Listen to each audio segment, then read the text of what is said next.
What's up, bikers? Episode 204. And today we're going to have Brad from Cali Protectives on. And I'm super stoked about that because I've been working with Cali like we've been supporting each other for quite a few years now. And honestly met Brad like right around the time that I started the channel. So it's been quite a bit of time. But before I get started, let's talk about some of the show sponsors. Anyways, as you know, I've been riding for Ari this year. Been super stoked about all their bikes. I don't have their cross country bike, but I did buy personally their hardtail a couple months ago when it was on sale. And where'd it go? It disappeared. What the heck? This just like literally happened before I started. Anyway, so I tried the hardtail. For me, it wasn't the type of geometry that I like. It was super XC focused, but they do have this cross country full suspension bike, the Signal Peak, that I've been kind of curious about. One of my buddies been in my ear about cross country bike, and I know those of you guys that watch Sid and Mackey's channel, they've been riding this bike and kind of like the gray. So anyways, it's I think it's like 115, 120, something like that, front and rear, and looks like a pretty fun bike. So if you're in the market for a cross country bike, swing by Art. Take a look at this thing. Definitely maybe I'll be riding one next season too. Anyways, aside from that, you guys know Tasco MTB has been also a sponsor of the channel, and they just sent me an email today saying that all their glove combos are on the Black Friday special. So normally I'd be telling you use code B1KER, save some money, but maybe go over there and just take a look at this. And at the end, when it asks for the code, throw it in there, see if it works. If it doesn't, at least you got a good deal on these combos. There's a few that I threw in my cart. I'm like, oh man, do I really need more gloves? But the answer is always yes. Anyways, last but not least, like I said at the beginning, I've always been a long time supporter of Cali and them as me as well. And the Maya has always been my favorite helmet. It's not their most expensive one, but it's got great protection. And regardless of it looking like it doesn't have a lot of ventilation, I've never felt super hot in it any more than any other helmet. And they've been doing these limited color drops this year, which are super fun. So if you see a color that you like, you better jump on it because it might be gone the next time you come back. Outside of that, they got a great crash warranty, and we'll talk about that, I'm sure, on the episode. But basically, you crashing it once, they'll replace it for free. All you got to do is pay shipping. Anyways, let's get Brad on, and we'll talk more about Cali instead of me just rambling on about it on my own. What's up, Brad? Thanks for having me. Hey, first of all, that hardtail you don't like. Yeah? I just started looking for one. Let's talk later. Oh yeah. No, seriously. What are you getting into the hardtail market right now? Well, okay. Long story. I moved out of my house, sold my house, and I live on a sailboat now. Yeah. There's no room for my quiver of bikes. And so there's not all these great places to ride. And I figured, you know what? I just need something that's a little more compact. I can take apart, hide in the spare room, that kind of thing. So yeah, I'm looking. I've just started thinking about it. Yeah. So a hardtail. Yeah, I've had a Santa Cruz Chameleon for a long time, and I at one point sold the aluminum one I had to buy a carbon one, and actually liked the aluminum one so much that I ended up selling the carbon one and getting aluminum again. Yeah. But I think nowadays there's so many, like, I think what it really comes down to is like, what do you want? Because they're like that Fazari one is like super XC, whereas the Santa Cruz one's a little bit more like a party bike, you know. I think that's more my style. Yeah. Oh well. But man, you're close to my age, and I would imagine your back's not gonna be super stoked about a hardtail. Why don't you get like a short travel like kind of bike? You know, and I haven't ridden a hardtail since my Fat Chance Wicked a long time ago. And I actually talked to Chris at Sea Otter about getting another one just for old time's sake, I guess, if you will. But I think it's just as much I'm not able to do the riding, spend the amount of time riding I want, you know. And right now I'm on a Pivot Switchblade. My son and I went out riding last night. And this is after me saying, I want to get something light, something I can climb easy on, blah, blah, blah. And then I rode last night and I'm like, oh, this thing still is pretty fucking nice. I'm like, Yeah. So I'm still trying to figure it out. Yeah. That's the thing with all the new bikes and the geometry now. It's like even my 170 bike, that thing pedals better than a lot of bikes that I've had in the past, you know. Yeah. So it's kind of crazy that way. There's so many bikes. I mean, Jason, who you know well, he's like, well, try this bike, try that bike, and and then just before I got on, there's a Pink Bike article about 8 new hardtails, and I'm like, I haven't heard like of 3/4 of these. 6 out of 8 of them I haven't heard of. I'm like, so good. Yeah.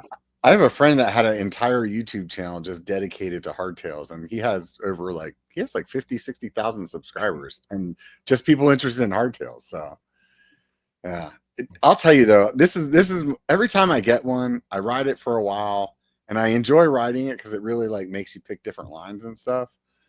But my like almost 50-year-old back just is like, dude, seriously, can we just have like a little bit of suspension?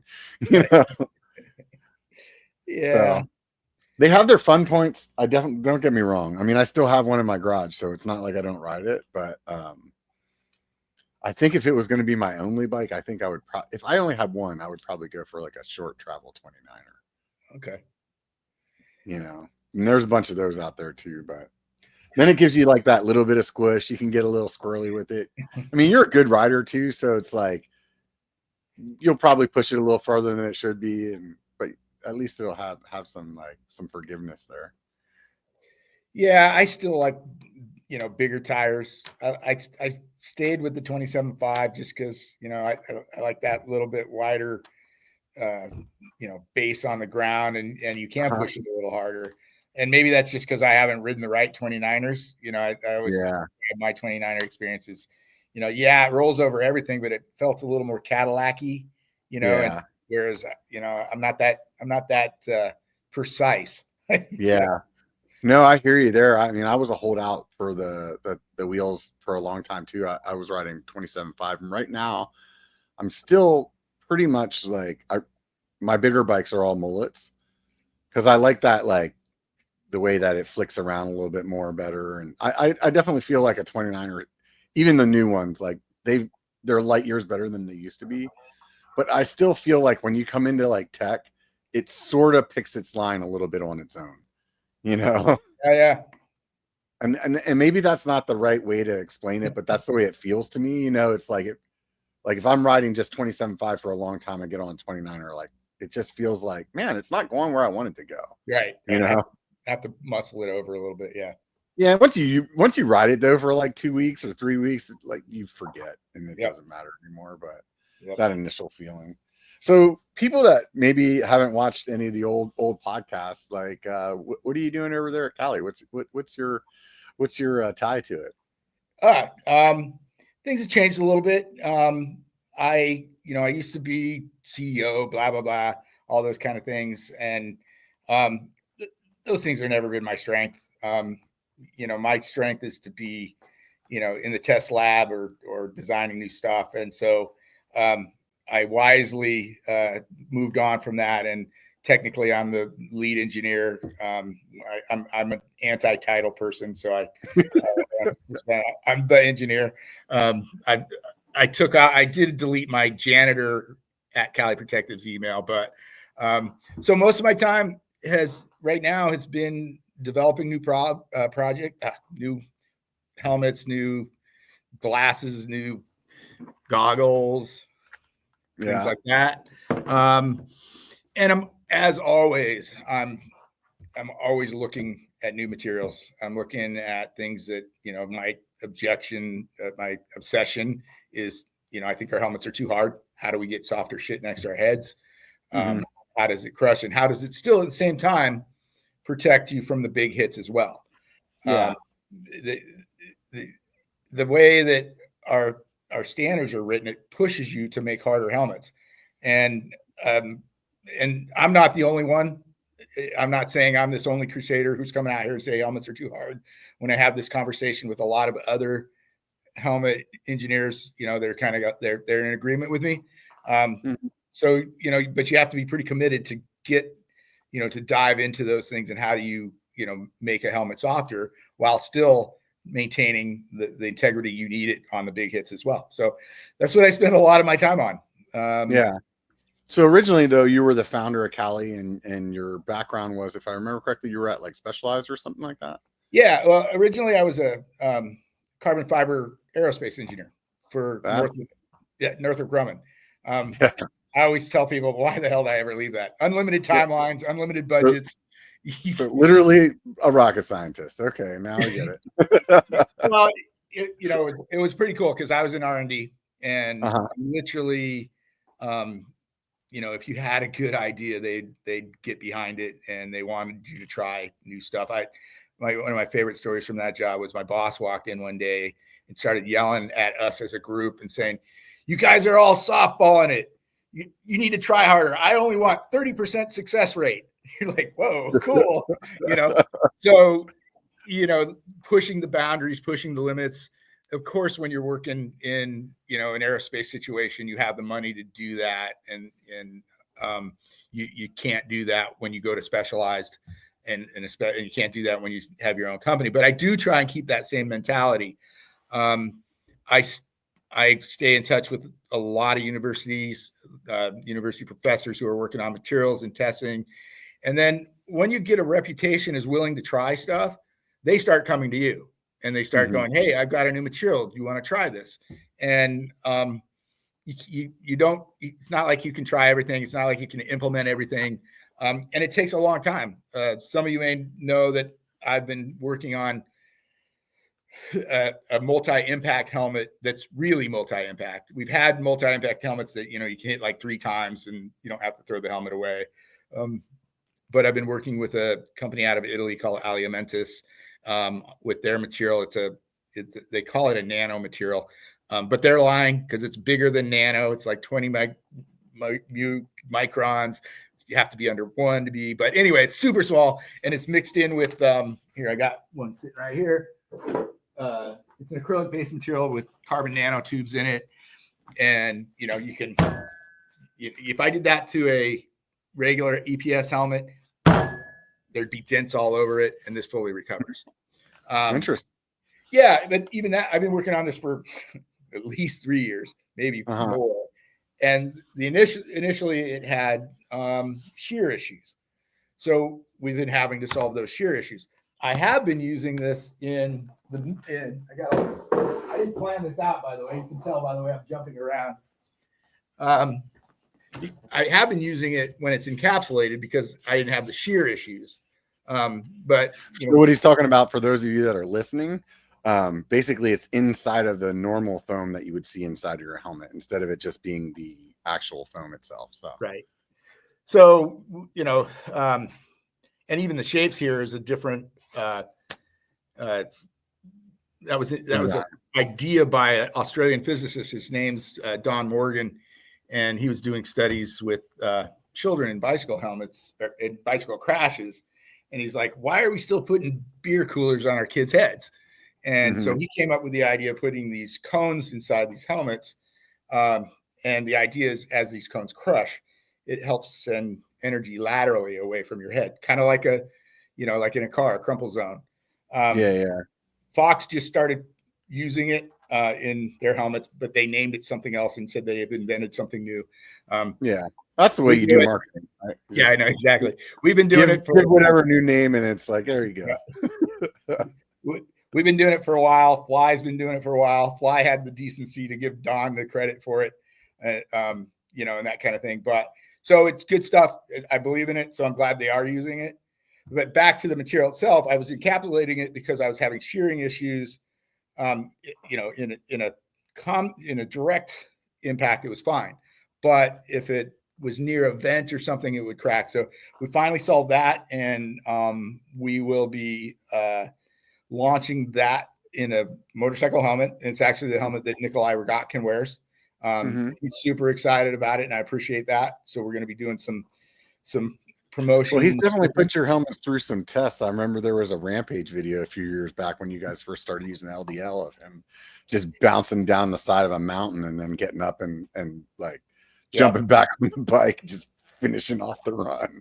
like 2 months before that, I had personally hand glued in all those pieces in those little, they at the time they were called armor gel, names changed and all that kind of stuff, but I glued them all in and sent it to him, and super stoked that he had that. And so when that happened, the guy who had developed that material, who developed materials for the UK military, a professor at the Imperial College of London, Dr. Plant, we went back to the lab with Nikolai's helmet, with and without those materials in it. And before I even say anything about the results, remember, Nikolai's badass, period. Right. He's one tough kid. I say that. Nikolai started riding with us when he was 12. What is he now? Wow. 25, 26. He's from there, that area, or you guys? No. He's from Boston. And how did you guys hook up with him when he was 12? Interbike. Yeah. He was there with his father, Vladimir, very deep Russian accent. And we told, I don't think Nikolai cared at the time. He's just like, excited to be at the show, and it was great to have him. And we told Vladimir about our philosophy on building helmets. And, and even back then I said, helmets are too hard. We need to not transfer that energy to the head. And, and so we signed Nikolai and, when he was just running BMX around the Boston area, and then he grew into what he grew. About, I can't remember what year it was. It was like 2019. I went to Vladimir and I said, Vlad, Nikolai's getting too big. I don't think we can service him at the level that he deserves. I mean, I don't want to lose him. However, I understand if you have to go for the money, whatever, I think it was about the time he was starting at Specialized. And Vladimir was great. He looks at me, he goes, Nikolai, we're nothing else. He said, besides, money's in energy drinks. Like, okay. So, and I still worry about that. And like Nikolai called me about a couple months ago. I go, oh no, and he's got another offer, and he's going to tell me, and he's like, just the opposite. He just was the best. He just calls it. He says, dude, how can I help you more? You know, and I feel as a brand, because we don't have a lot of marketing money, and our money is really focused on development and doing, the energy absorbing things that we do. I feel like we've underutilized him. And so for him to actually come to me and say, how can I help more, was just like, seriously. Yeah. So that's super rad. So the results, what were the results whenever you, so they literally took the video, slow motion, how far he fell, determined that, what speed he hit at the first impact, and then at what angle the helmet hit. So we recreated all that in the test lab, and we determined that without the low density layer in it, he had this is professor talk, but 90% chance of being knocked out. Yeah. With the low density layer, he still had a little bit less than 60% chance. So I give him the credit for the 60% that he overcame. But yeah, I mean, we reduced it, by a third, the impact forces that were acted upon his brain. And we want to continue to do that. Yeah. There's a lot of different materials out there. I mean, you see all this, like, different companies coming up with some really ingenious ways of doing things, like, let's just say, like bird spokes, for example. But on the other hand, I had a guest a while back. I think their company was like called Cav Sports, and they're 3D printing their helmets. Have you looked into anything like that? The 3D printing I've seen so far is a little more rigid that I'm comfortable with. It doesn't crush in different levels. It's it's a little stiff. It passes the test. Remember, our standards tell us that for me to sell a helmet, all I got to do is send it to an outside lab and make sure that it doesn't exceed 300 Gs. 300 Gs is death. It's a standard written in the 70s. They basically dropped cadavers on their heads and measured skull fracture. We didn't know much about brain trauma at the time, so they determined that it took 300 Gs to crack a skull. That is still our standard today. I'm going to back again quote the Imperial. Is that like the ANSI standard? Is that the one, or like no, what standard? It's the CPSC standard, Okay. which was built off of those ASTM engineering meetings. But according to another study at the Imperial College of London, 80% of all bicycle crashes are below 106 Gs. Yet we don't test for that. We don't talk about that. We talk about this 300 G impact. Now, we do talk more about oblique impacts. MIPS brought that to light.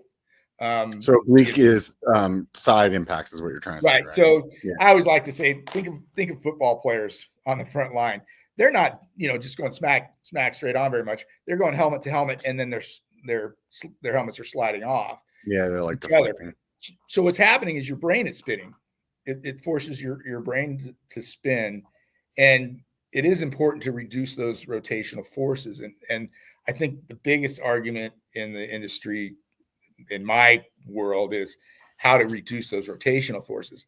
And I like to remind people, yes, those rotational forces are bad, but those linear forces are still very bad too. So if you're only focused on rotational, you're only, every crash has some element of linear and some element of rotational forces. So a invention like MIPS, which was very timely, focuses entirely on reducing rotational forces. And so they argue that those are more important. And I'm saying, no. They all are important. You need to address both linear and rotational forces. Why did you decide to go through the process of developing the LDL instead of just like grabbing some like licensing for MIPS and just like making your life easy? Well, I still get shit about MIPS. People are like, my salespeople are like, just put MIPS in. Everybody, that's what everybody knows want. it. Yeah. And I respect MIPS. I respect Peter Holder, the inventor of MIPS. I respect what he was trying to do. But I disagree with the premise that I just said. It focuses only on rotational forces and not enough on the linear forces as well. So you feel like it gives up a little bit of the linear force protection. Yeah. Well, and not only that, to make MIPS work really well, you need that layer to slide. Make it slide, you make the foam harder. So if you make the foam harder, it slides better. So having a certain level of foam density is completely against what I am focused on. I'm focused on those beliefs have been driven into me pretty hard from years of time in the test lab and dealing with different universities like Imperial College, like the University of Strasbourg, that has an amazing test program. I'm going to grab something else just because. So in my obsession to get softer shit next to your head, I have our old helmet.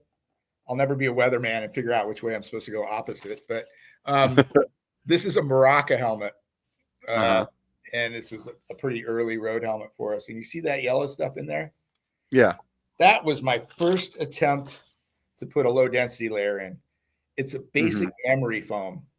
And production hated it. It was hell. It didn't do nearly as much as what the later materials that came out. So I happened to be at a snow show because we used to do snow helmets, and then we built snow helmets for other brands for a while. And that's where I met Dr. Plant of the Imperial College. Didn't meet him at the show, actually. We met at the hotel, sitting in the bar having a beer. Why are you here in Munich? Why are you here in Munich? And I'm like, well, I make helmets. Well, I make, So isn't it funny how life is sometimes like that? So random. So we just started talking, and I bought into it, and we started doing a whole bunch of tests.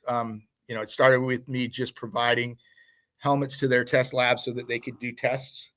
And, we want to talk about rotational force. You want to know one of the biggest things you can do to reduce a rotational force? What's that? Size matters. It's just like a lever arm and weight on your wheel. If you have a lot of weight out here, you got a lot of lever arm. If you make it smaller and the rotation is closer to the center of gravity, you have a smaller lever arm. So, with our in-molding process, we're able to make helmets smaller. So initially, when we sent him some of our motorcycle helmets, is what we sent him first, he was like, man, your rotational forces is the lowest I've ever measured. And it didn't have anything anti-rotation in it. And it was purely due to size. Do you have that same LDL stuff in your motorcycle helmets as well as your mountain bike helmets? You bet. Oh, okay. I didn't realize that. Yeah, the motorcycle world, in a motorcycle helmet, you have a lot of padding on the inside. Is that like how is that? That stuff crushes so fast. I mean, I got a lot of shit laying around, don't I? But that crush goes away so fast. Yeah. It doesn't do any much for that rotational forces. So you need something a little stiffer that will kind of grab and let it go. Yeah. And so for people to like visualize in your mind what the LDL looks like, instead of, a lot of you are probably familiar with the MIPS, the LDL looks like they cut a bunch of like macaronis, and just like about a quarter inch of it is glued all over the place. And that way, whenever it presses, like your head presses against it, it kind of gives in different directions. So it doesn't, it's not, it can actually go in any direction, for that matter. So yeah. So I was just trying to give people like an idea of what we're talking about. I mean, I'm familiar with the product, and obviously you are, but I'm sure that there will be people listening to this for the first time that never have heard of it. So ultimately, LDL was Cali's way of tackling the MIPS problem, but apparently also trying to still have some, because that works just as well on the regular forces as well. Right. So the linear forces, linear hits.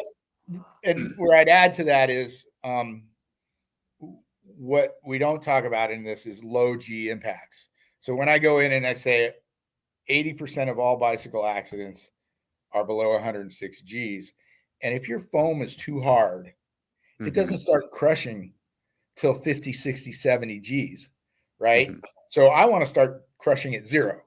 So so not only is this for helping skid off those rotational forces and helping with the linear forces, it helps with low G impacts. So, and that's where the nano stuff that you were talking about at the beginning really is effective, because it's going to start compressing at a sooner spot, but then also regenerating, right? I still am going to use low density layers with the nano. So yeah, no, but that was the thing that you were talking about with the nano, that it regens well, though, right? Yeah, it completely comes back. So now, a guy like Nikolai, who probably should wear 5 or 6 helmets a year, he probably wears 2 because he only gets 2 painted. We give him as many as he wants, and we're going to try and change that this year. But I think of how many times have you crashed in your life? Yeah, I don't even know. More than I can count. Right. How many times have you hit your head, though? Yeah, probably too many. True. The point is many of us crash a lot. Then we crash. Then how many times we hit our heads? But when you start talking about these, especially BMX park guys who are out there doing tricks, are constantly hitting their heads. The Nikolais are hitting their heads. Motocross guys. I mean, when I ride my dirt bike, every time I go out and ride, I expect I'm going to fall off the bike at least once. Now, hopefully it's a walk-off. For sure, hopefully it's not a hit to my head. Right. But,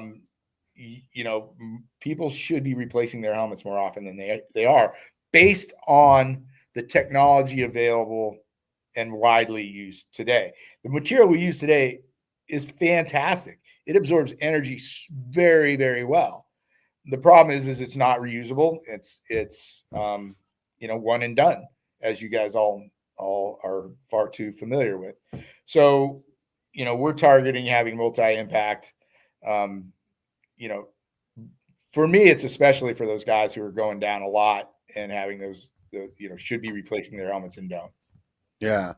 Before we go down that, earlier we were talking about the standards, and I remember when I was younger, it was like you wanted to make there was like two standards. I can't remember. It was like, like the ASTM or something like the ANSI one. And then there was like another one that like everybody knew. And whenever you went to go buy a helmet, you would look for that sticker to make sure it passed that. So there's Snell. That was the one. That was the one I was thinking of.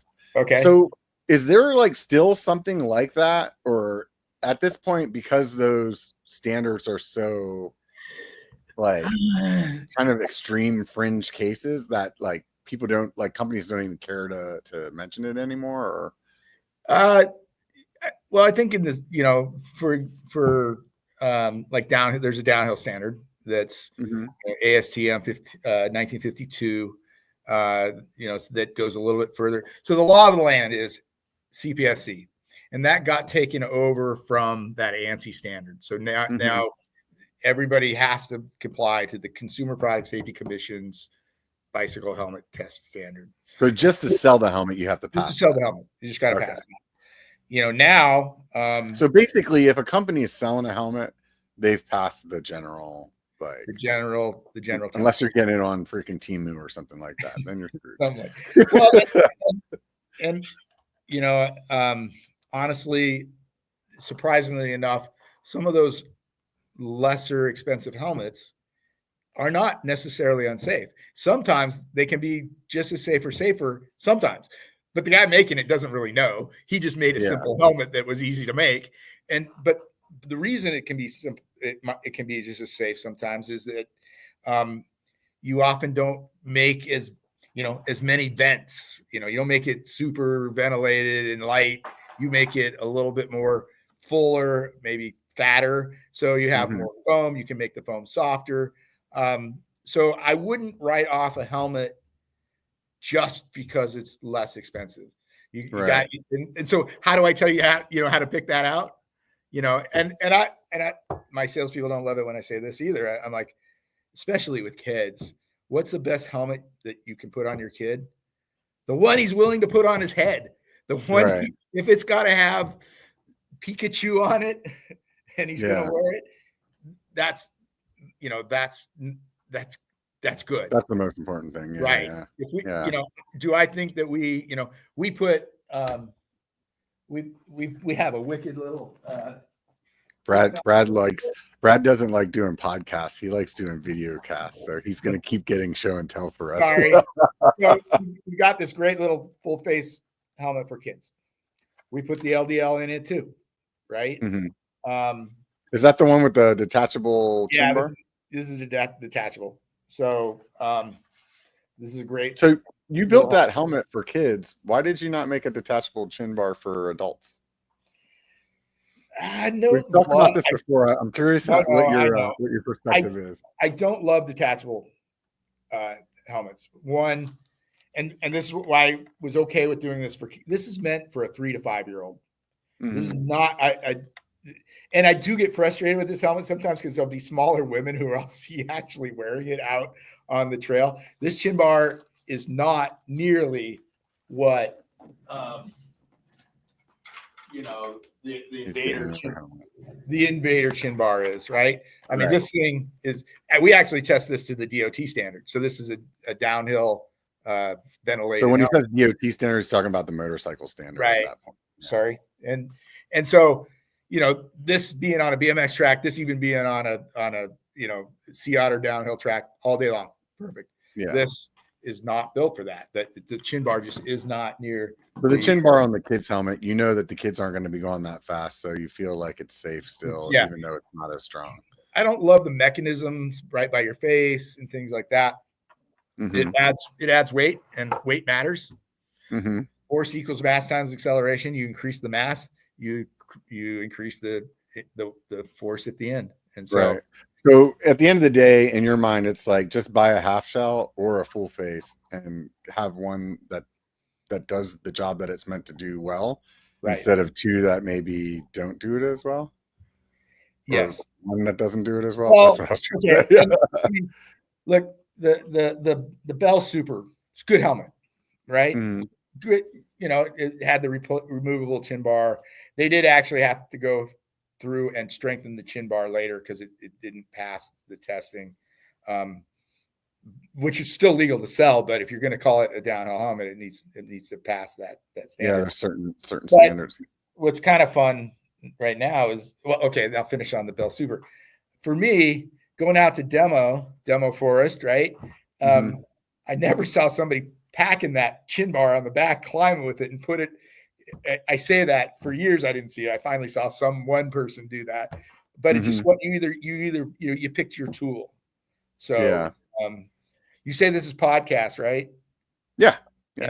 No video, just me and you. No, there's video too. I mean, there's people that are either watching live right now or can watch it later. But I'm working on some stuff. Yeah, that is crazy open. And with a chin bar. And part of the reason for that is I'm finding that our bikes are getting better and better and better. I'm doing stuff now, and I am a lot older than you, by the way. I'm 62 now. and I'm doing drops and jumps that I was doing 15 years ago that I was afraid to do because the bikes weren't as good. Yeah. But now the bikes are so much better, and our equipment needs to keep up. Our helmets need to keep up. And so, I'm working on some stuff that's fully ventilated, that you don't care that it has a chin bar. Yeah. I think when you guys first brought out the Invader, that helmet to me was really like a really good turn of events for a full face in my mind, because it was like so ventilated. And the way I always like explain it to people is it's like an XC full face. It's like it doesn't have the DH rating, but most of the time that I'm out and not wearing a full face helmet is because I'm like, oh, full face is too heavy. It's too hot. I just really want to make sure I don't knock my teeth out. And so I don't feel like I need like full DH freaking standards. You know what I mean? And that thing is so open that, I mean, you can wear that on a 100-degree day and you don't really feel like it's any different than wearing your half lid as far as like. Yeah. What's interesting about that one, of course, is when we came out with it, I called it a full face trail helmet. Yeah. I didn't want it thought of as a downhill helmet. It wasn't a downhill helmet. But then a series of other brands came out with some really nice ones that were DH rated. So people were giving me a little shit. So that's where we went from the one you're talking about to this one that is DH rated. So we have one that's DH rated, but for sure it's not as ventilated. It can't be. Yeah. If you look through, this is the thing, Brad. Like most of the time that, and maybe it has to do with my age, because I grew up in an era of not wearing helmets for a long time, right? And then like in the 90s, whenever mountain biking started coming around, then it was like, oh yeah, you wear a helmet mountain biking, but we still wouldn't wear one BMXing, and then like later. So I guess what I'm getting at is there's so many rides that I would see younger kids show up with a full face to, that I'm still showing up with a half shell, and I'm like, oh, I'm gonna ride Downeyville. And in my mind, I'm always like, oh, I'll wear the full face when we're gonna do something serious. Right. And then but in my mind, it doesn't seem like I ever get to wear it serious. So like I'm doing all these rides that I should be wearing a full face helmet, and I'm not. And what I found that with that Invader, like it was at least putting me a step closer to being safer than I was before, and it was something that even if we're doing shuttle laps in a local spot where I'm like, dude, all we're doing is smashing down the hill, like why, and we're not climbing, then I'll grab that helmet, and it makes sense then. But otherwise, like if I had that still a full DH helmet sitting next to my half shell and those like shuttle days in the local laps, like I'd still grab my half shell then, because it'd be like, oh, the DH helmet, that's for like park or something, like. So no, I mean, we did just come out with a new full DH helmet, the old school full carbon. It's the Trinity. It's pretty bitchin'. I mean, but it's very traditional, and it's like, I got to be going to, And that helmet that he's holding now, it basically looks like a motorcycle helmet. So yeah, and it's as strong as a motorcycle helmet. The only thing it doesn't pass from the motorcycle standard is it's a test where they drive a spike through it. They drop basically a plumb bob from 3 meters down a pipe and see if it penetrates through the helmet. Oh, wow. Many helmet experts think it's a silly test, and it does make our helmets heavier and harder. But DOT, who doesn't have anybody to look at this stuff anymore, just doesn't listen to the experts. So side notes. Yeah.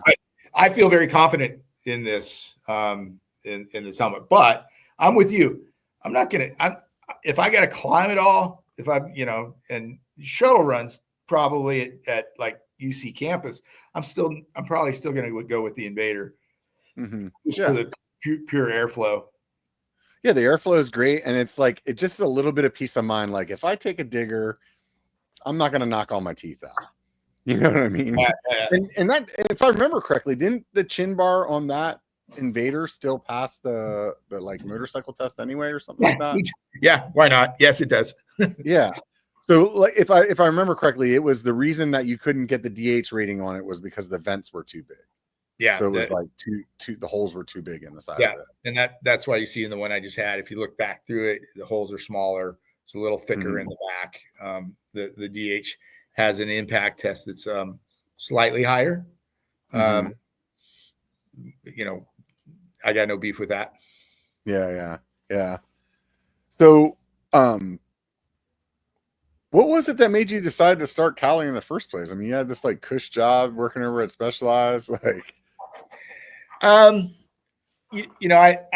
actually had left Specialized before, a fair amount before Cali. Like all companies, you go through highs and lows, and Specialized was not doing super well at the time. This is before one of their big explosions. And Mike had decided he wanted to move all the engineering to Taiwan. And I was whatever my title was, but I was in charge of all the engineers. So I had moved actually on from helmets and became the manager of all the engineers at Specialized. And I basically said, I don't want that job. I don't like to travel. I'm not a big traveler. I'm not in love with, going to Taiwan. So I just said, I'm going to move on. And it went great. Mike's first question was, who are you going to work for? And I'm like, I don't have a gig yet. I just don't want this one. And it was not, I don't have a specialized horror story like you'll hear from some Specialized employees. It's a hard place to work.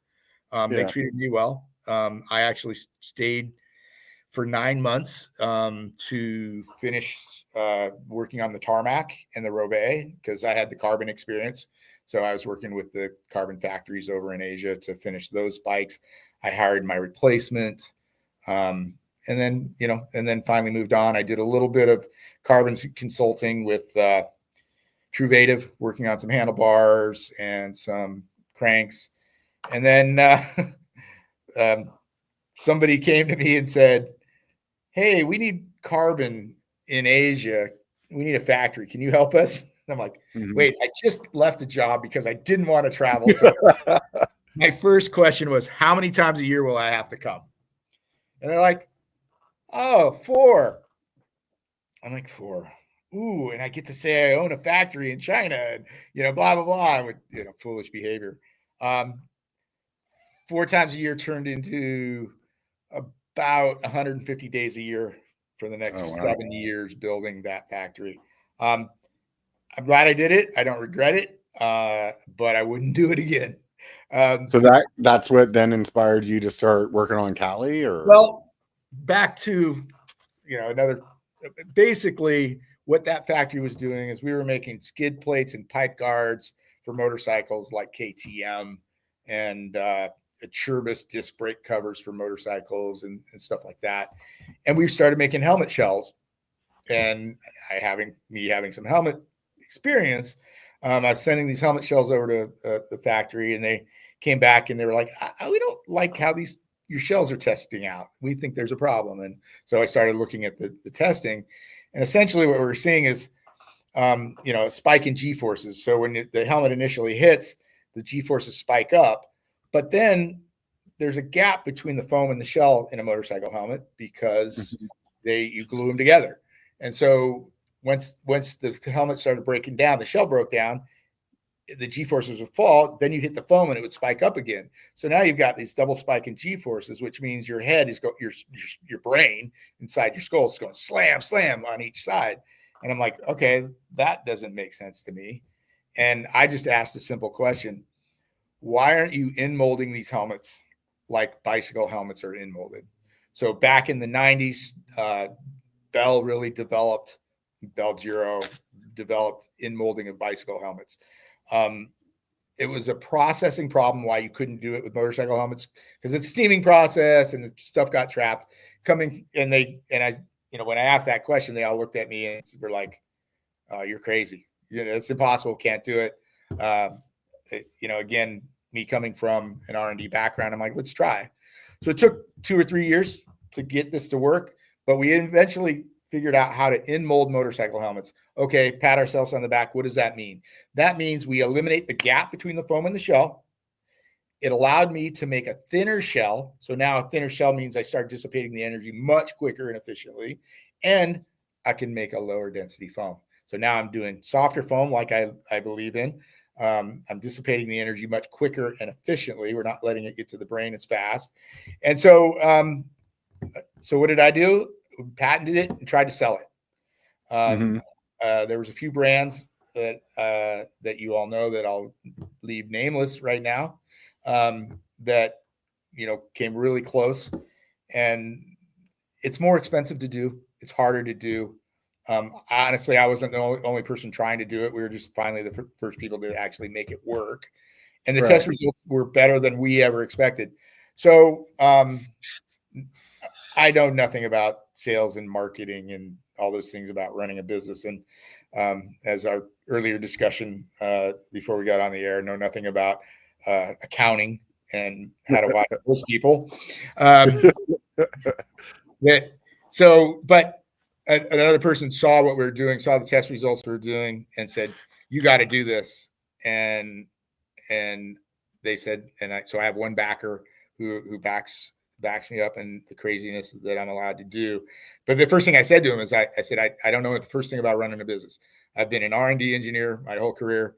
And he said, no, this is too good. So we went out, we built the first motorcycle helmets. We went to the trade show. The big trade show for motorcycle was in Indianapolis at the time. And our helmets were significantly lighter than anything else on the market. And I still contend it's a better way to build a helmet for you in a crash. But we go to the trade show. You think bicycle is clicky. Wait till you get to the motorcycle side.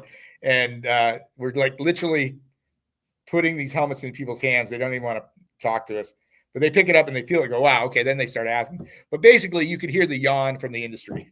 Nobody cared. And so we fought through the motorcycle stuff for a while. Motorcycle is tough. We're still in it.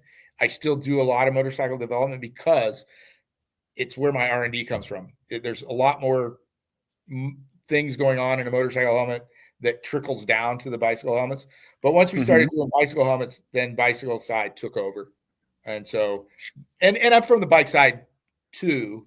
I really only started riding motorcycles when I started making those motorcycle parts, which is a bad thing because right now I'm working with some guys on a hang gliding helmet. So they're like, okay, you got to come out with us. So I'm going to be doing my first hang gliding experience coming up. Yeah, I like to understand the sport. So yeah. I mean, earlier you mentioned that you guys had done ski helmets for a while, and you don't do that anymore. Why is it that you don't do the ski helmets anymore? Yeah. So just like you didn't have enough like market, like it wasn't worth like kind of spending the money to build them, or what we're good is we just make stuff. We can make, and we can make good stuff. We just don't have necessarily the marketing background behind it. We originally, I had a partner from France, who's an amazing snowboarder. Mm-hmm.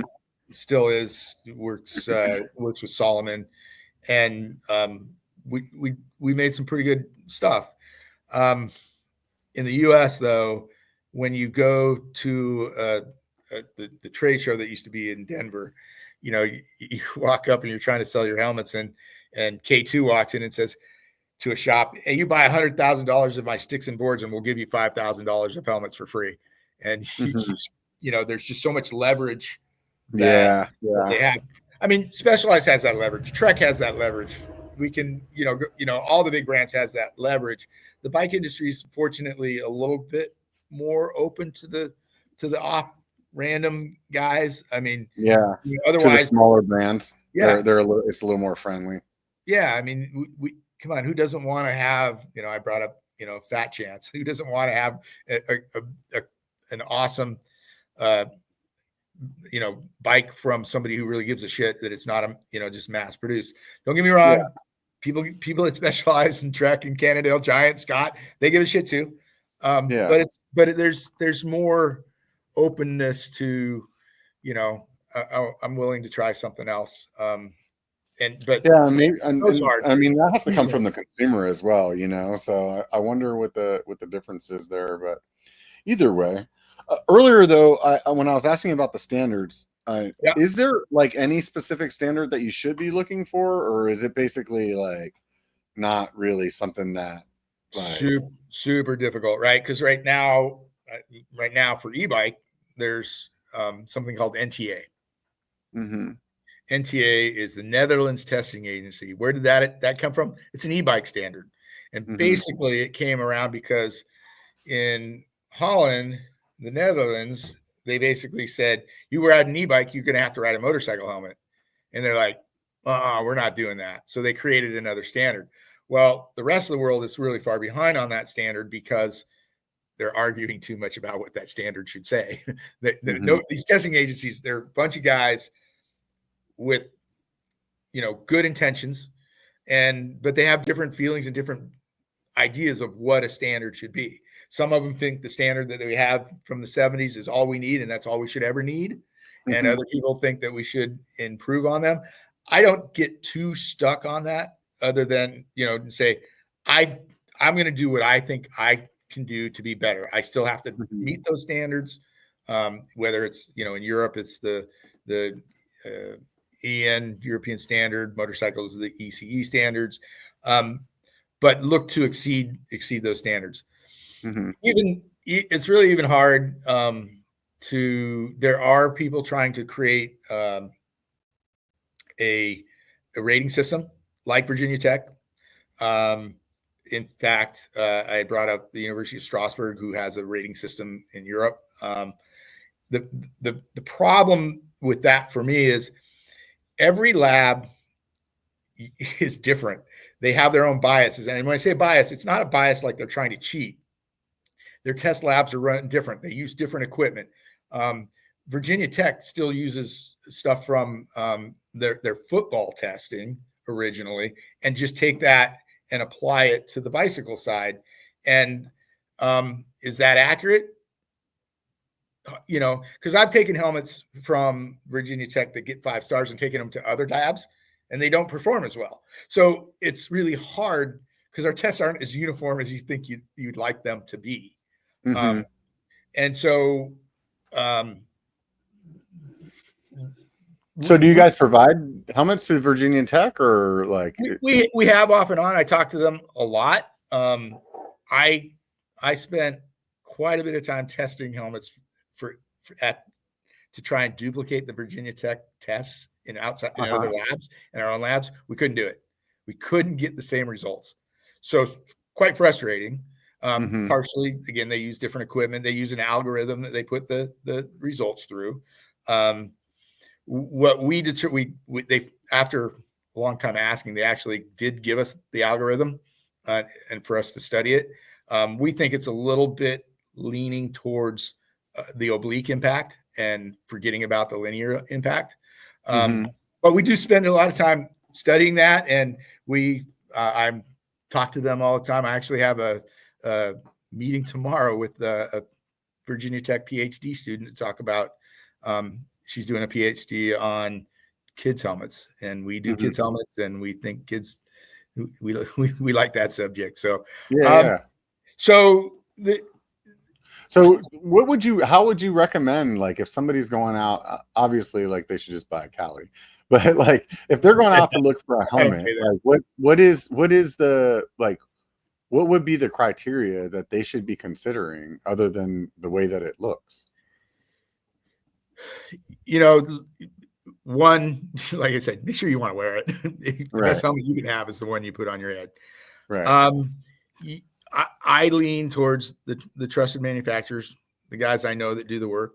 I'm a little bit on the inside, so I know, I see the, like, my favorite helmet outside of Cali it's on the motorcycle side. It's the Arai, because I look at their philosophy. I look at how they build their helmets. They care about the foam densities, but there's just no place on paper. You have to go into their website, look at their how they build their philosophies, but they're not out on some scale somewhere that I'm aware of.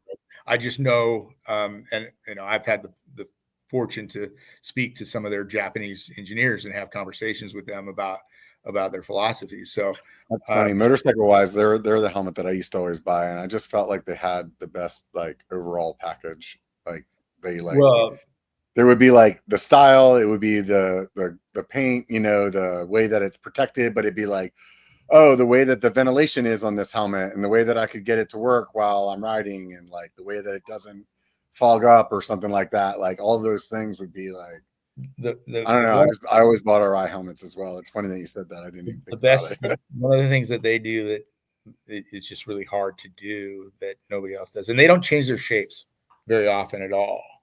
And so what most brands do, we included, is we make, because the shells are so expensive to make, we make 2 main shell sizes, and then we adjust the foam and the pads inside to make the other shell sizes. I have some that I have 3 shell sizes.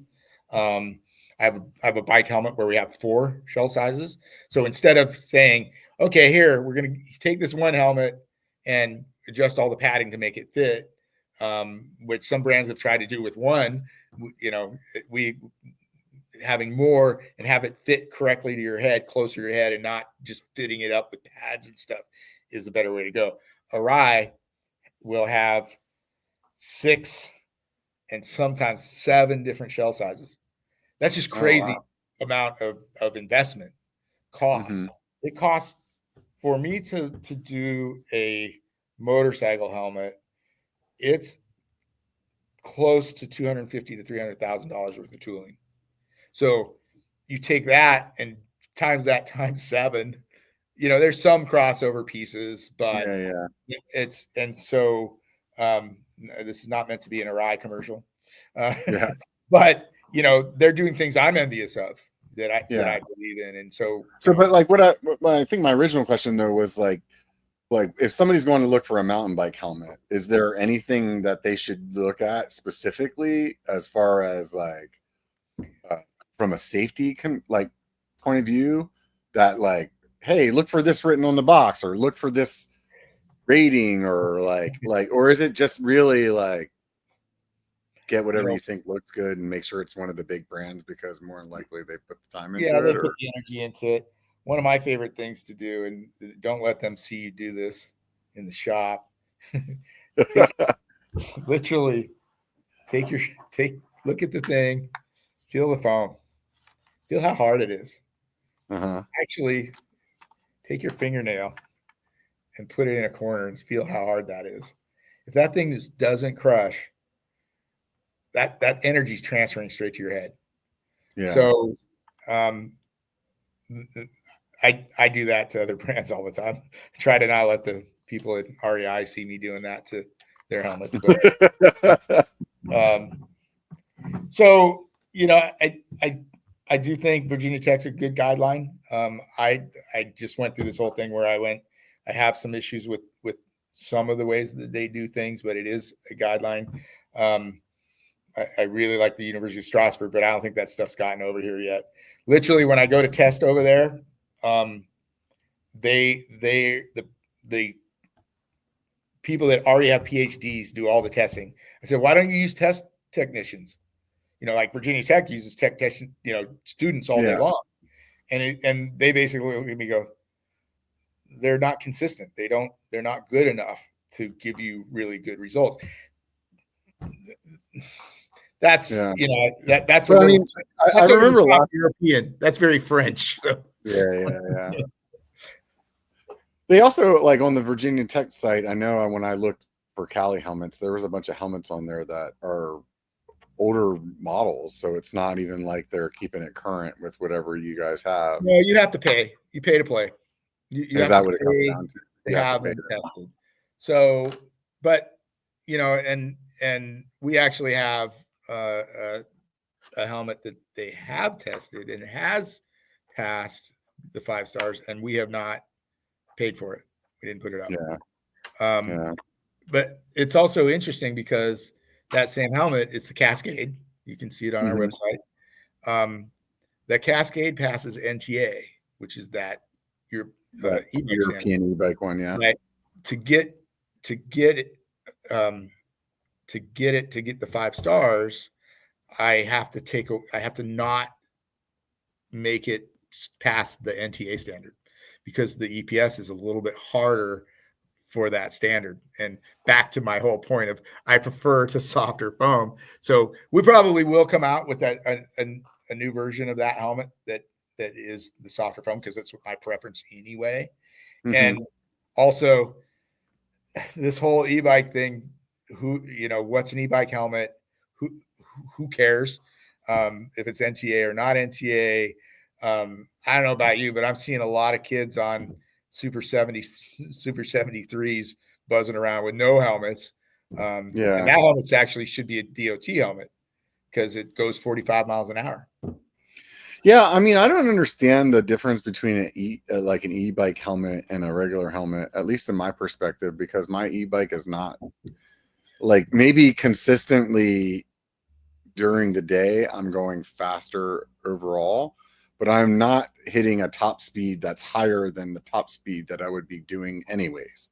So like there's plenty of times on my e-bike where I'm over pedaling the motor. Like the motor cuts and I'm still pedaling, and then it's not until something else happens that maybe I stop for a second because I'm going through a feature, and then I get the juice again. So it's not like it's not like the e-bike. Like in my mind, I'm like, so then that means I should be wearing an e-bike helmet all the time, then, is what you're trying to tell me. You know what I mean? Or is it just a marketing gimmick? The argument that I would say is, with the e-bike, you are at those higher speeds for longer periods of time, right? Right. But impact-wise, it's not different. You can reach those speeds all the time. Yeah. But with the e-bike, you're in those speed ranges longer, Yeah. I'm not a huge proponent of telling people they should buy an e-bike helmet. I think the difference is so slight. I actually tell people that if you're the Four Seasons Maui and you have rental e-bikes out there, and your family of 4 comes from Wichita, Kansas, and somebody gets hurt on your e-bike and you didn't provide them with the best you can do, you might want to think about it there. That's a cover your ass kind of thing. For me, I don't wear a different helmet on my e-bike. I think that I'm super well protected. And I think it comes in from mountain biking. I'm not concerned. For the commuter, where cars are a factor, I mean, I could see it there more there. I could definitely see it there. That scares me. Cars scare me. I got hit by a car about a year and a half ago. On your bike?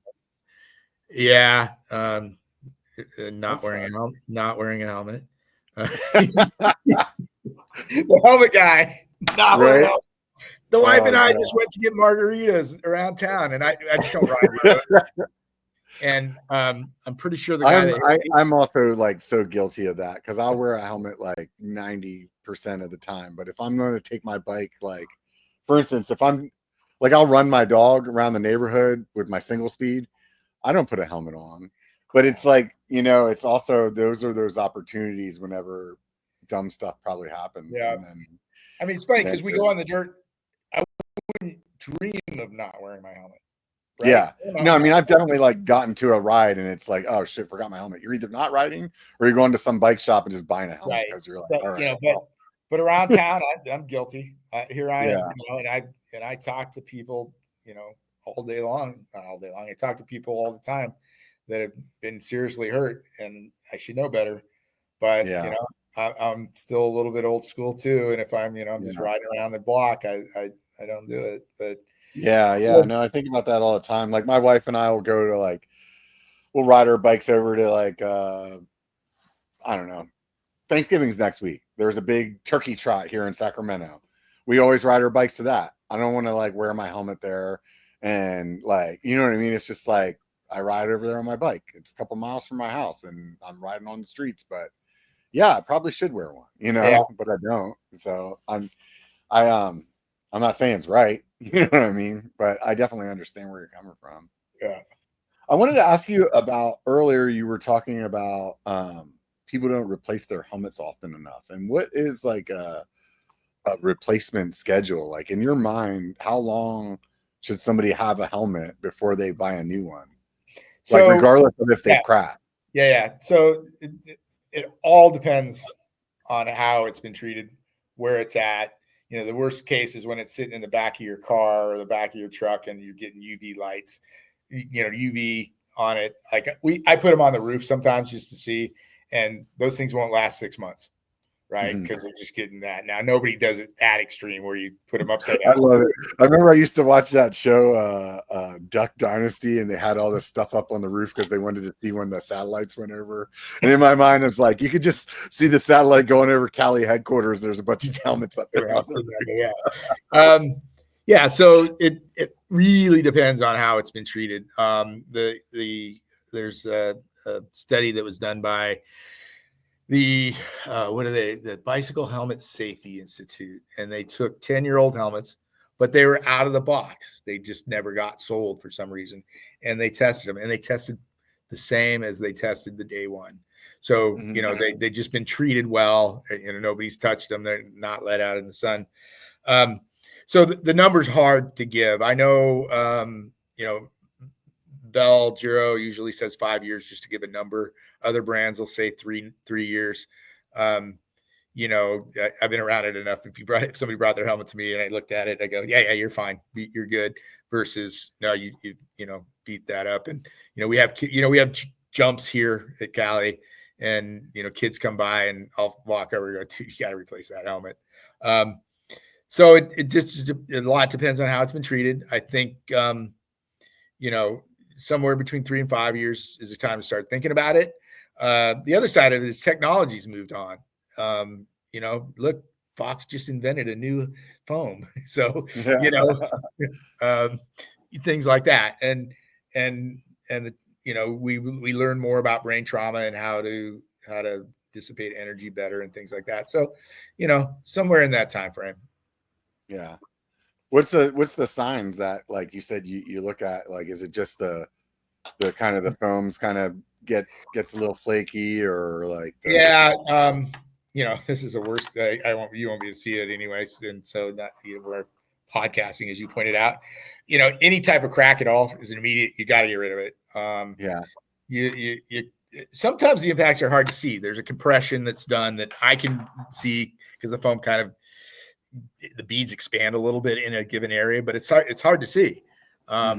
So, just looking how the edges are beat up, how much it's been worn, meaning how worn the helmet is, not just put on your head, just the general condition. Yeah. What level of impact would you say somebody should replace a helmet? The problem is you don't know what you don't have a meter on your head. Yeah. Right. So, and pain tolerance is pain tolerance, is what it is. So, so basically, if you see any kind of dent, then you definitely should be like 100%. Then you should think about it. Yeah.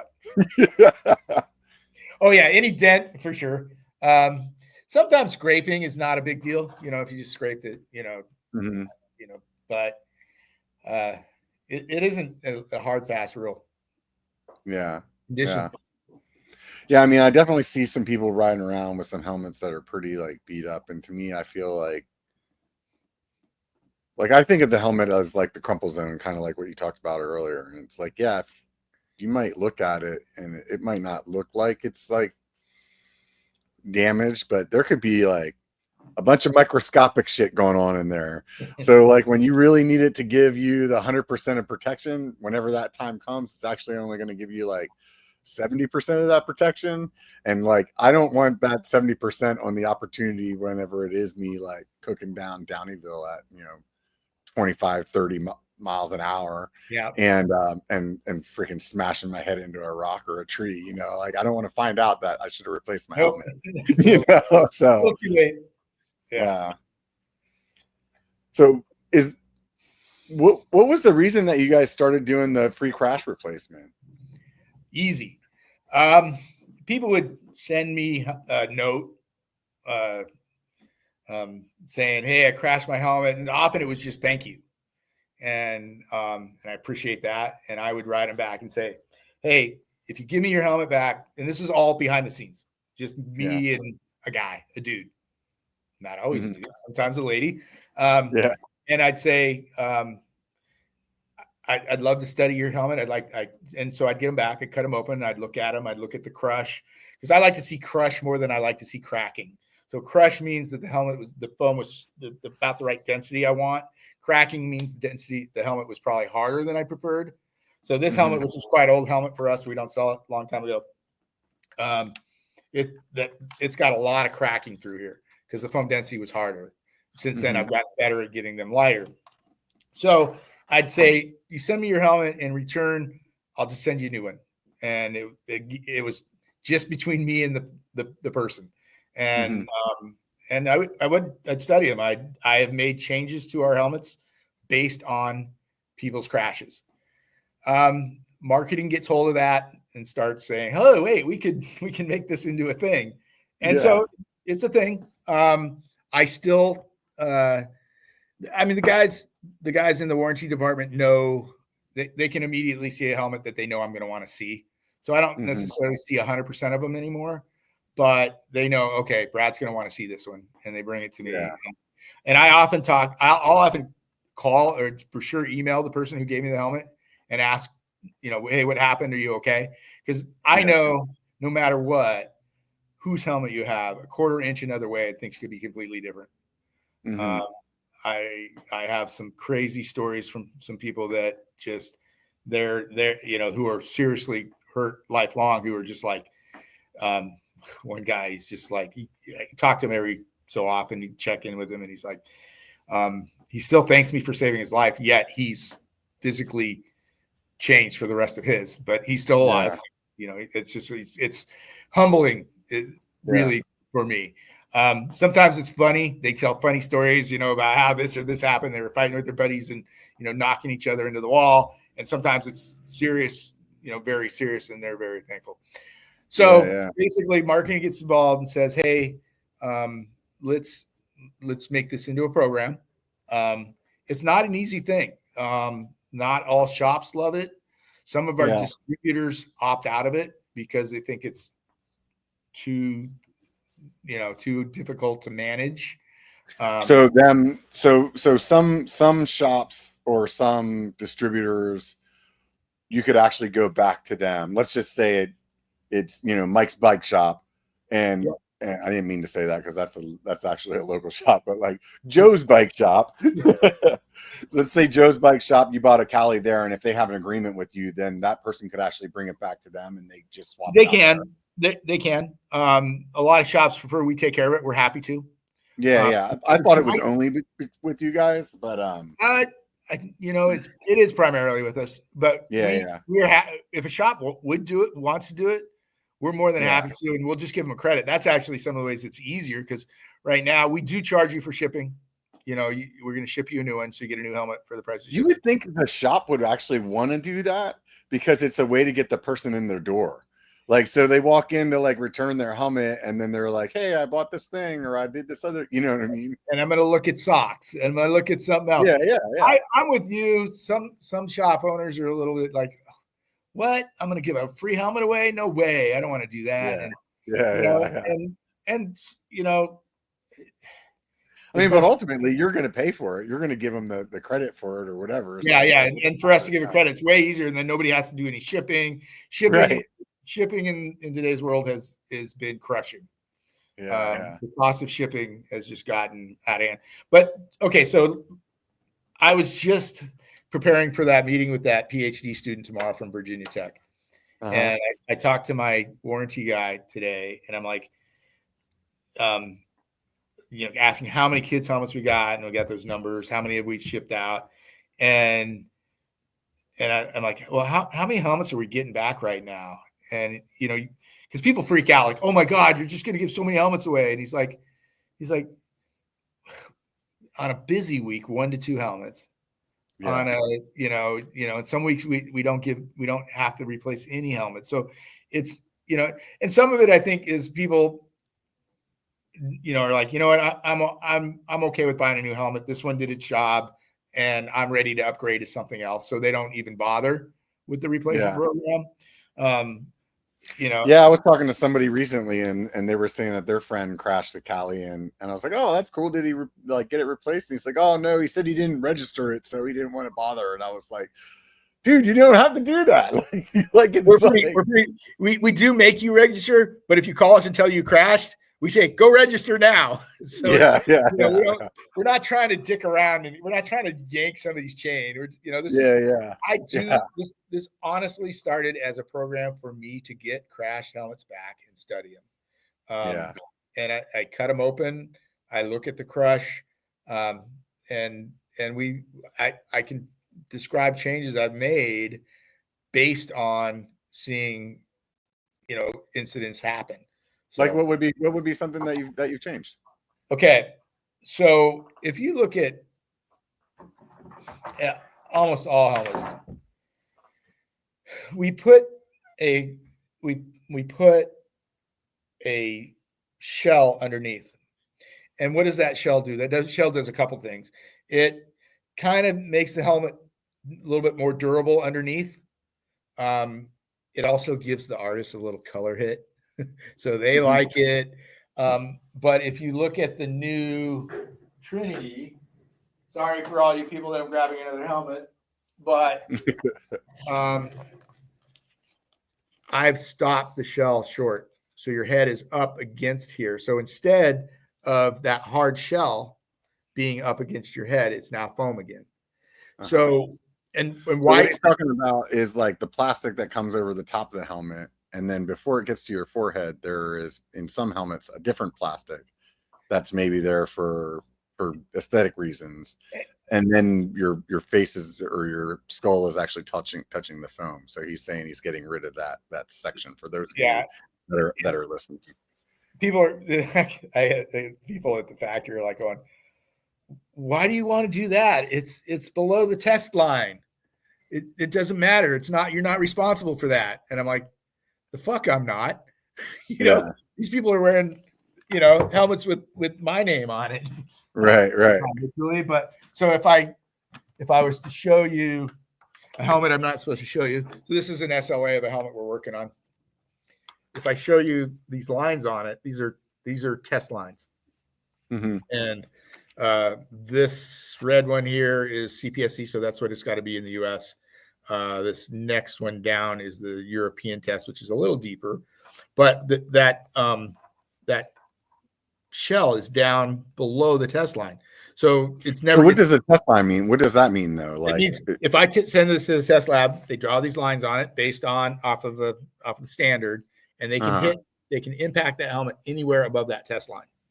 Oh, I see. So they can't hit it below that. So they cannot, and so I don't have to worry about that. And so you'll see how helmets taper down, which is all fine, because we do have studies of where we hit most, but we do hit below the test line, and we do get concussions below the test line. And so another helmet that's one of these So basically from seeing somebody's crashed helmet, you decided that you wanted to like do something about re-engineer it below the test line, essentially. And it's total counter to what the industry's ever done. And it's going to take me a while to get all my helmets converted to that. But I want to use different materials that will actually dissipate energy rather than these things that are super stiff. Man, I can show you some.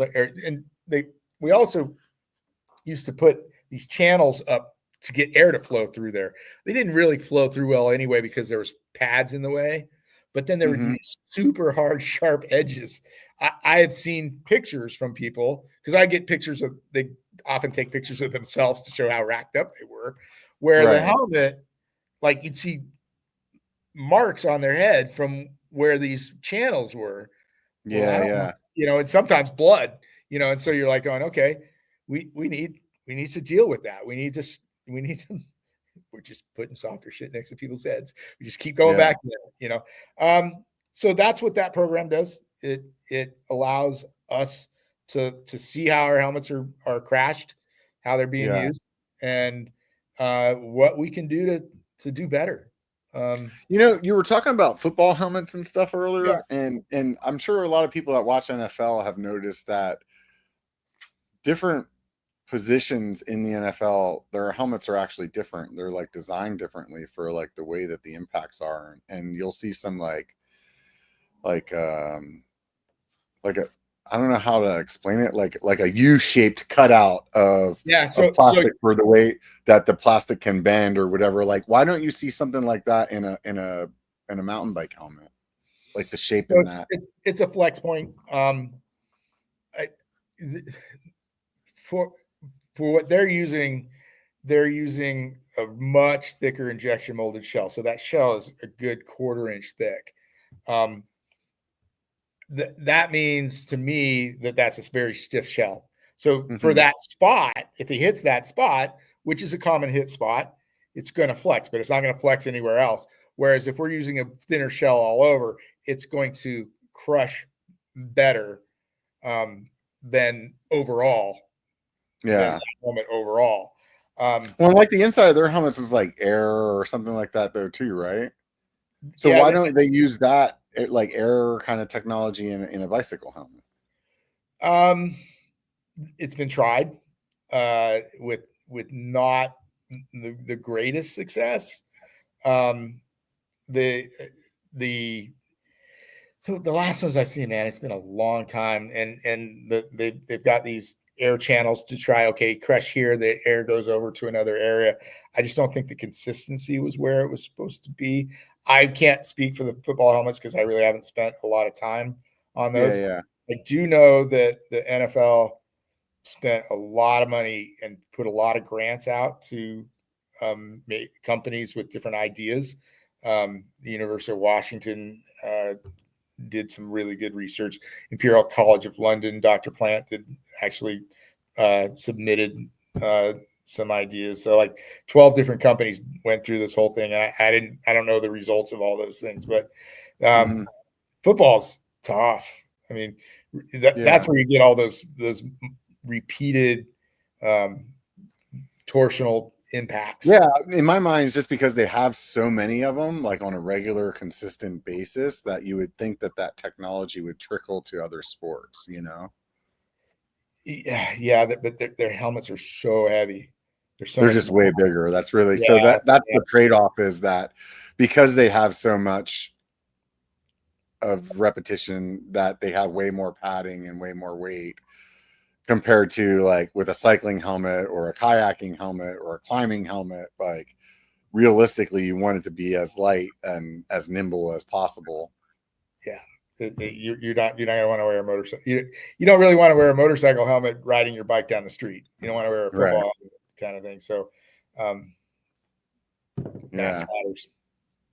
Huh. Interesting. What makes you excited, man? What do you like? What's going on in the industry that you're like, man, this is rad. I'm stoked about this. Well, the bike industry's been tough, as you know, for the last 3 years. So I've been expanding into some other areas, and it's all learning. It's all head protection. It's all dissipation of energy. I'm coming out with a Oh, it looks like a tactical helmet of some sort. tactical helmet. Working on rails and things that people have to mount lights and stuff on, and we learn from those things. I've got a search and rescue helmet that's pure carbon plus the nano material that's ultra lightweight for those guys, because those guys are wearing stuff for 8 hours a day constantly. Mm-hmm. So they're looking at things differently. Their importance is performance and reliability, and the graphics needs to be black or needs to be gray. So that's right up my alley of how do we make or green or gray. That's all you get. a lighter shade of pale. It's all good. Right. So for me, it continues to be learning more about how I can do what I consider my job better. And my job is to, it's kind of corny, I guess, but I just want everybody to get up and ride again. I want it to, it's the least effect on an impact that we can have.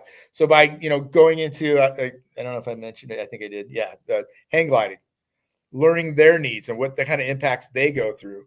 It's all woven together, and the issues all happen together. But the more that I can study and learn about that stuff, I just want to keep doing that.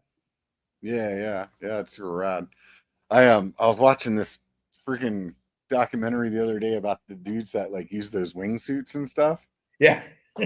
and they're like putting on helmets, but then they're like freaking flying along at 95 miles an hour. I'm like, I don't think that matters. No, I don't think so either. And those helmets, and now I've been studying those standards, and they're nothing. They really don't mean much. But on the other hand, there is a lot of situations where you don't crash till the end. Yeah. Right. It's not the wing, especially like the hang glider guys or the paraglider guys. They're not hitting the ground. They're not always augering in. They didn't have a wing bust off.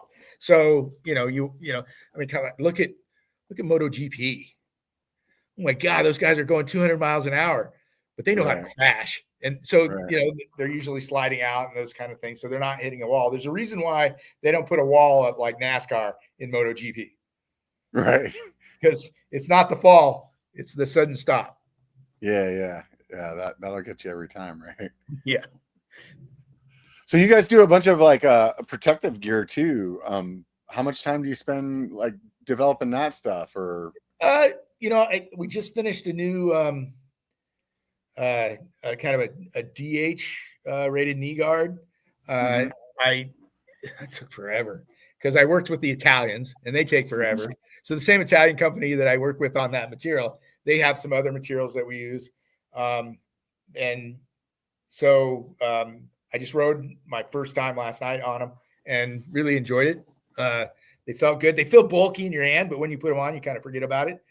Because we had the super ultra lightweight ones for the longest time that people like because they were super airy and comfortable. But we wanted the missions that you're talking about? No, the Strike. The other one, the Strikes. Okay. Yeah. So the new ones are called the Strike HD because they have some similarities, some of the same materials, but now we've got a hard cover on the knee. Yeah. We've been working on some goggles. Partially that starts just because all your athletes are wearing your helmets and it says 100% on the side or Fox on the side. So you start going, hey, dude, I needed to say Cali, not Fox. Right. These ones are pretty cool. These is, again, I went to visualization. This is a rapid prototype, but it's got the magnet attached. Oh, there you go. If I can hit it right. So the magnetic lenses on the front. Yeah. So that's not something you guys that's still prototype.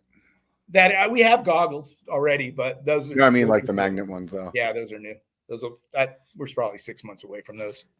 Right on. What's the turnaround time on developing something like that? You come up with the idea, and then is it a year? Is it 2 years? Or some things are a year. a DH helmet like this is 2 years. Rarely is it under a year. We start with 2D sketches. We sometimes go to clay models. We scan them. We do, this is an SLA, so stereolithography, plastic masters, and so we can put them on our head and ride them. And then you guys don't like print them. You guys don't like 3D print, or do you do something like that too? Or we do a lot of that because like that. This another helmet that's not there. This is only 3D printed. I can now actually put this on my head, feel it. I can go ride it if I want. It won't save my head. I better not crash in it, but I can feel if I got the right coverage. In this case, the visor's a little long, that kind of stuff. How's the 3D printing technology really changed the way that you prototype and like helped you guys with how fast you can be? Or it's gotten affordable. That's a big difference. It was super expensive forever, but it's gotten affordable. Yeah. So do you have to you guys are designing all your helmets, I guess, in like a CAD or like SolidWorks or something like that? We do, but first we actually still do it 2D first. We draw it out. We kind of nail what we want. We do perspective views. We still do it with clay. We have clay artists. And then we scan the clay. Then we put it into 3D. And then we can print it. You mentioned that straight to 3D sometimes it's a little clunky. You don't get the organic feels that you're looking for. What oh man, I'm drawing a blank on the name of that helmet right now. What's the one that you guys have the PIW version where it's like you were talking about it earlier. Where they have the one of the kind ones. Oh yeah. That's the Cascade. The Cascade. That's what I was going to ask. The idea behind that was that we wanted to use as many environmentally friendly things as we could. So the visor is out of recycled ocean plastics. The EPS is recycled. We buy it from a Toyota plant in the Midwest because it's still pretty pure EPS. And then we regrind that. We use that. The pads are bamboo. The straps are from recycled water bottles. That kind of stuff. So it's like a super eco-friendly helmet. Yeah.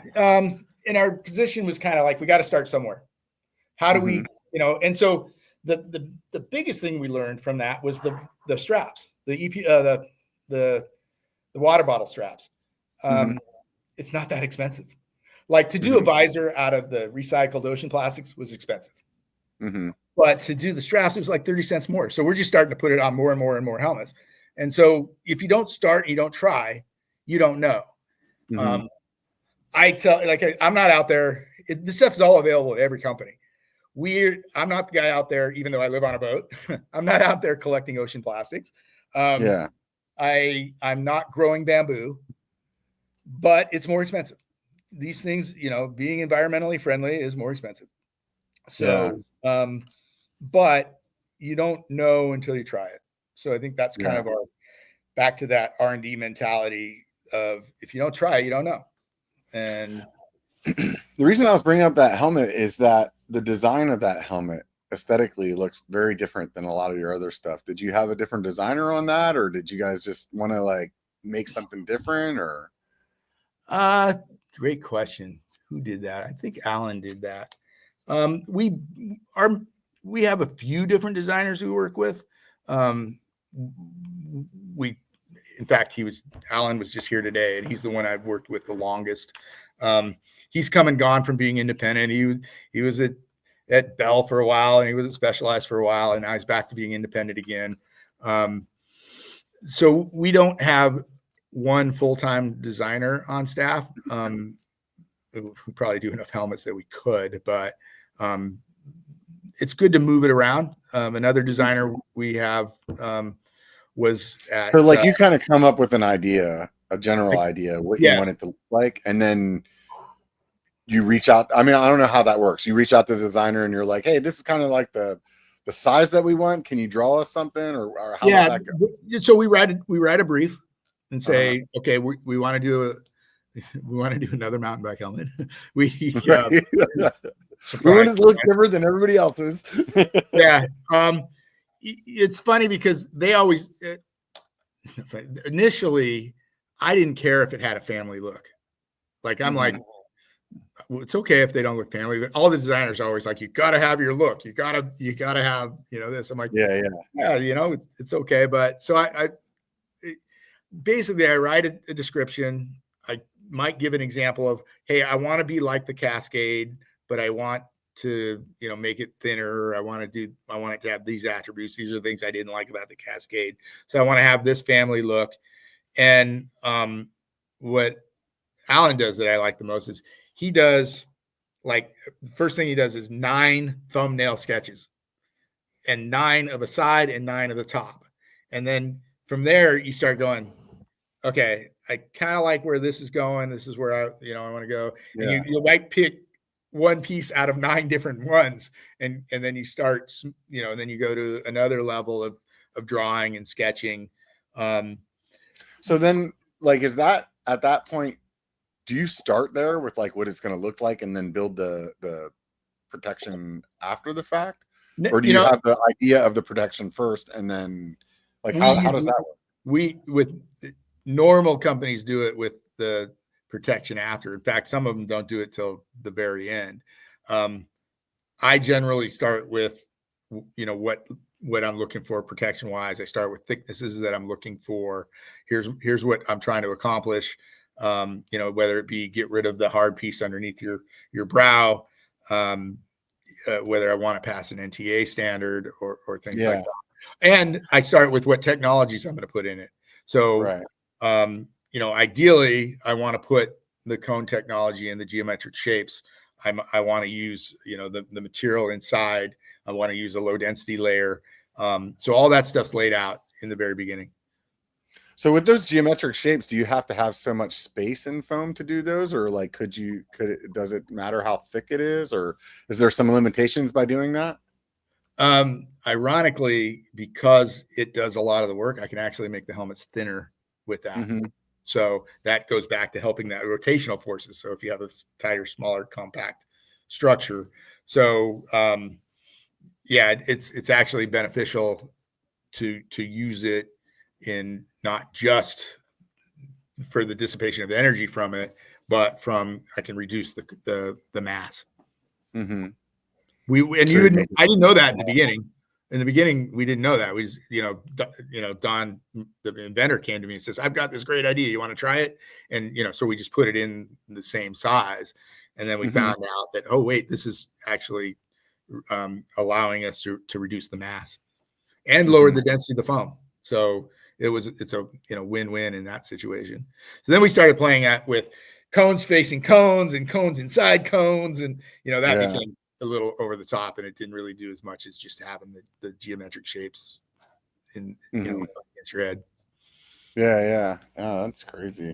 It's interesting, like the technology that's going on inside of there. Cause as a consumer, you're just really like, it's a plastic helmet with a foam inside. You know what I mean? Like, we don't really think as a consumer much more further than that.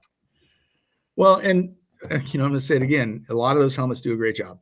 It is, I'm not here to sit here. No, but I'm saying, like, as a consumer, like if you weren't sitting here telling me that there's different shapes going on inside of that, like, as a consumer, in my mind, they're all the same. It's just like, and you don't really start to think about like, oh, well, like, what is the density of that plastic shell on the outside compared to the cheap one, and maybe the cheap one's outside is like way harder, and because of that, it doesn't dissipate the energy as well. Or it's hard. It's been really hard for Cali not being, not having that marketing money when your technology is hidden inside your helmet. I mean, who knows that we have those geometric shapes inside?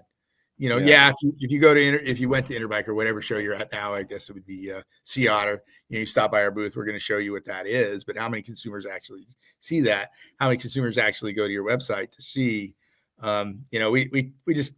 We just have a saying here is we give a shit. We give a shit about the people who ride our stuff, and we're going to do our best to protect them, even though we may not be able to tell that story as well as some of the other people have the ability to do.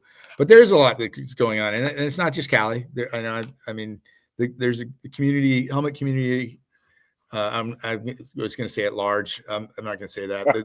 There is a really good group of helmet people out there that just like us give a shit, and we're going to continue to keep trying to make things better. Of course, we need to support our brands and explain why. But I think there's a lot of people besides us who are who want to continue to do better, and I'm glad to see it. Yeah. Where do you see where do you want to see Cali in the future? I guess kind of what you just said, more consumer awareness about what we do and why we do it, so that we can continue to be a significant player. Our direct to consumer sales have been crazy. That the consumers are only buying our higher end stuff, and and it's hard for a bike shop to take a chance on the brand that's less known. And so, I'd really like to see. I actually started Cali saying we're never going to go consumer direct. We're only going to go, IBDs, and the reality is you just can't survive that way. But I'd love to see that that we become more prominent back in the shops, and that they can take a chance on our higher end stuff. It is exciting to see the consumers are coming to us with just the higher end stuff. These are people doing their research and going, whoa, these guys are doing more. And so that's where I'd like to see us grow the most going forward. Is I love bike shops. I love the smell of rubber when you walk in, and I'd like to be more significant to their businesses. Yeah. So like when a bike shop reaches out to you, or however that happens, a lot of times it sounds like what you're saying is that in order to try you guys out, they just want to buy like the cheapest helmets first. Yeah. And then those don't necessarily always sell the best. They can sell well, but they're, it's the competition down there. There's so many low end helmets out there, even from the big guys. Right. And so, if you're a, I've said it before, if you're a Specialized Trek, Cannondale Giant, I'll throw Scott in their dealer, you have to take their helmets. It's part of your contract.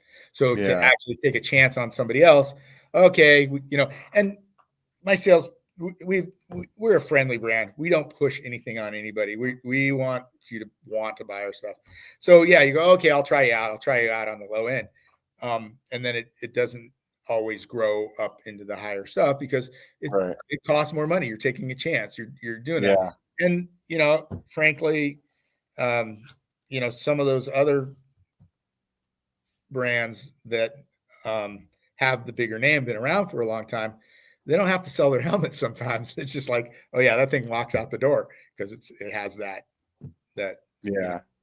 word on it. So So I'm going to continue to do what I do, and the word's getting out. We're growing. We're growing in outside the U.S. as well, and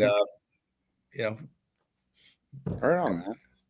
Yeah, that's good, dude. I mean, at the end of the day, there's definitely a lot more people aware of your brand than even what has it been, like 7 years that I've known you guys. Like, it's definitely more of a you walk into shops and see it, and I think there's more of a brand recognition now with it than it was then. So I mean, you definitely made some headway, that's for sure. Yeah, I mean, like, COVID's been a grind, right? And so that, I mean, I think we were steadily on a march, and I think that the over purchase of the industry is finally wearing off. So, we didn't do as bad as some other companies. I've heard some crazy numbers from some of the bigger brands, how much inventory they're still sitting on. So there's still good deals to be found out there. On bikes and stuff. I'm pretty amazed at what some of the bikes deals you can still get now. But I feel like this is the last year. I feel like you can see the end of it, at least from my perspective of like, and then also thinking about like, like production cycles of bikes and stuff like that, where it's Yeah. like, okay, there's some new stuff that they've been working on. Maybe they pumped the brakes on it for a year just to like get through some inventory. But at this point, they're like, dude, we need to release this new thing we've been working on. I think that's a big difference you'll see is and partially I did it because this is what I do. I mean, we didn't stop developing anything. Some companies completely stopped because they weren't, wait, I've got 3 years worth of inventory and I can't, so you guys stop doing what you're doing. I just don't know how to do that. It's just, what I do. So, I've got, 4 of these SLAs on my desk right here of new helmets that are in the process. And so you're going to keep seeing stuff come from us. Yeah. Hey, you guys got some fun stuff that's not even, not only just the mountain bike stuff. You were talking about some of the urban stuff earlier, and I know you have a helmet with like integrated lights into it, like brake lights and stuff like that. That's when I saw that one, I was like, man, that's like, it's really clean, super cool looking helmet. I mean, and I think whenever I'm talking about Callie on the podcast, like at the beginning, whenever I'm talking about your products, I usually just pick a different product every week and talk about it. And I think a lot of people don't necessarily, like maybe people that are just mountain bikers, they don't necessarily think about, oh, I could get a motorcycle helmet from them, or, oh, I could get a helmet for my wife for when she's, riding her little commuter to work, or the scooter or whatever, like those things are getting super popular. People are buying them and just going to, down to the bar with them or something like that. And the what a urban better thing time to is put on one of the growing segments, but if you're looking for an urban helmet, you're not looking at Pink Bike. You're not looking at Vital. How you reach those people is different. It's on shelves more, but it's a good growing segment. Along with the e-bike commuters. Yeah. Are you guys still putting much effort into like the systems that you had before, where it's like, oh, let me figure out how to put a light on here, or a GoPro or something like that? Or is that kind of like, did that just seem like it wasn't really something that was worth the effort in engineering? Funny. We still, I just was doing something with that earlier today. We still make sure that we can put a kit on new helmets coming out. We don't necessarily send you the kit on everyone, but they're still available. We just had this discussion because I am working on a new price point helmet, somewhere in the $70 range. And people are like, well, do you really need the kit to fit on that? And I'm like, well, no, maybe, but why not? I mean, it doesn't take a lot of effort from us, just other than to make sure that the spacing in a bridge across the top is correct. So we're still doing it. Or even to have it designed in a manner that you could still put the little sticky on there for like the GoPro mount. Some helmets, like the way they're shaped, it won't work. The other is comm systems. We're coming out with a urban helmet that connects to your Bluetooth, that your speakers you don't have to have anything in your ear. The speakers are right over your ear. It's got a microphone right here in your brim, so that it connects to your phone. You can listen to music, but you can also take calls. Things that the urban consumer wants. And then of course, my sales guys are like, hey, I want that in an Invader. Like, I mean, that's where my mind went right away, was like, well, can you just put music in my helmet, my bike helmet? Because then I don't have to wear the shocks or whatever it is that I'm wearing. We certainly can. It took us, we looked at some of the higher end systems. We talked to some of the bigger brands, but the costs become a lot. So the first ones we were looking at just didn't sound good enough, so I didn't want to put them in. So we finally found one that I think sounds quite good, that isn't so expensive. Because once you bury it into the helmet, like if it's not replaceable, it goes bad and then it's no good anymore. You don't want to spend a ton of money on a Senna system, with all due respect to Senna, if you can't replace it.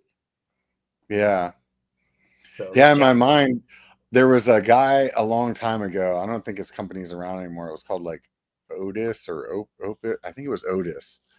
And he had these like little speakers, and they had like just like a kind of a directional like plastic shield on it that kind of just pointed it towards your ear. I remember that. And like you could make something that's like modular where it like with a magnet like clicks into there.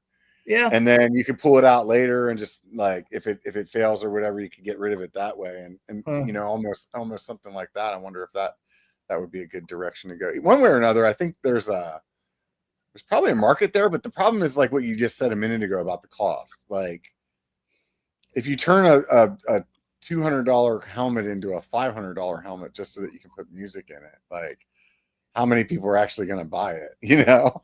Yeah. There's some examples out there of that where the cost went way up, and you know, you put they actually put a $200 system in a $50 helmet, and it's just it just doesn't work. Sounds great, but it's not a great helmet. So yeah, that's a bummer. It'll come. People are working on stuff.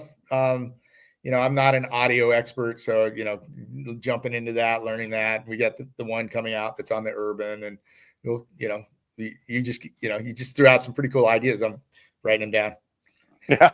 Yeah. I'm good at coming up with ideas. I'm not good with following through with anything. So you can ask my wife about all the honey. Yeah, we don't want to go there. Been there. I still got a pile of crap that I need to do around the house, but it's kind of one of those toss-ups though. It's like I said a minute ago, it's like, do you just keep making good helmets, or do you spend a bunch of time and money on trying to figure out how to put music in there when really the segment of people that you're going to hit isn't really like isn't going to change everybody. I mean, there's so many people out there that don't even care about listening to music when they're running. You know what I mean? Yeah, no, it's a great question. I try and stay in my lane to a great extent, and listen to people who are better experts at those kind of things, and try and incorporate. I didn't have the lights figured out. Somebody else came and said, "Hey, here's what we can do," and then it was like, okay, how do I build my helmet around that system? And that kind of thing. Stay in your lane. No, I mean, it's easy to get outside of it, you know what I mean? But I think there's always having that conversation with yourself about whether or not you should be there. You know what I mean? Like for example, I am a person that likes to listen to music, and for a long time I used headphones, but I would always use headphones that purposely didn't like seal in my ear very well, so I could still hear around me. Noise canceling. Anybody that like uses noise canceling, I'm like, I don't even understand how you would ride like that. But now I don't know if you've ever used them, but like the companies like Shocks that are using the bone conducting technology, that's perfect for riding because you can hear everything around you, and you can still like get decent sounding audio. And to me, it's like, so why wait? You know what I mean? Like, how many people are actually concerned about listening to music? Like, even out of my group of friends, I would say if you had 100 or 10 of us together, probably only 2 of us are actually listening to music. Everybody else is not. You know what I mean? Yeah, but when you ride alone, like for me, if I'm riding with other people, no, I don't listen to music. Yeah. When I'm riding alone, I almost always do. Yeah. I listen to music even when I'm riding with other people. Maybe I don't want to listen to them fuckers, dude. I know those guys. No. Yeah. No, but like seriously, like I mean, I usually just kind of keep it on like on a lower level. You know what I mean?